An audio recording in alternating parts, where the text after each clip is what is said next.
તો રાજધાની દિલ્હી સહિત દેશના અનેક રાજ્યોમાં વરસાદી માહોલ છે। ઉત્તર પ્રદેશ, ઉત્તરાખંડ આ તમામ રાજ્યોમાં વરસાદી માહોલ છવાતા વાતાવરણ બદલાયું છે। ઉત્તર પ્રદેશના કાનપુર, નોઈડા સહિતના શહેરોમાં વરસાદ વરસી રહ્યો છે। દિલ્હીમાં પણ વરસાદી ઝાપટાને કારણે ગરમીથી રાહત મળી છે। તો કર્ણાટકના બેંગલુરુમાં ભારે પવન સાથે વરસાદ થયો। ધોધમાર વરસાદથી અનેક સ્થળે ભરાયા છે પાણી। બેંગલુરુ હોસુર માર્ગ પર પણ થયો છે વરસાદ। વરસાદી પાણીમાંથી પસાર થવા વાહન ચાલકો મજબૂર।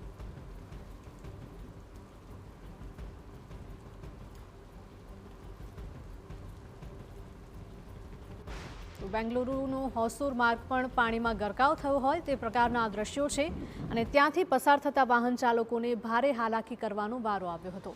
તો અનેક વાહન ચાલકોના વાહનો પણ આ વરસાદના પાણીના કારણે બંધ પડી ગયા હતા, જેના કારણે ભારે મુશ્કેલી પડી હતી। તો હજુ વરસાદની શરૂઆત થઈ છે અને ત્યાં આવી સ્થિતિ હોય તો આગામી સમયમાં જ્યારે ચોમાસું સત્તાવાર રીતે બેસશે, જ્યારે ધોધમાર વરસાદ થશે ત્યારે શું હાલત થશે તે જોવું રહ્યું।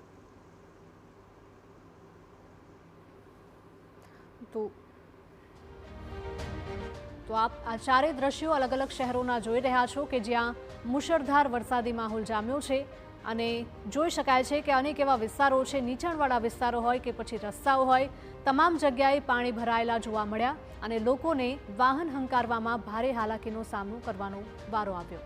તો સૌથી પહેલાં જે દ્રશ્યો જોઈ રહ્યા છો તે દિલ્હી, દહેરાદૂન, બેંગલુરુ એટલે કે કર્ણાટકમાંથી સામે આવ્યા છે અને કાનપુર એટલે કે ઉત્તર પ્રદેશમાંથી પણ કંઈક આવા જ દ્રશ્યો સામે આવ્યા છે। દક્ષિણ ભારત હોય કે પછી ઉત્તર ભારત, તમામ જગ્યાએ મેઘરાજાએ જમાવટ કરી છે અને ધોધમાર મુશળધાર વરસાદ વરસી રહ્યો છે, જેના કારણે અનેક વિસ્તારોમાં પાણી ભરાવાની સમસ્યા પણ ઉદ્ભવી હતી। જો કે ચોક્કસથી ભારે ઉકળાટ અને ગરમીથી લોકોને આંશિક રાહત મળી છે।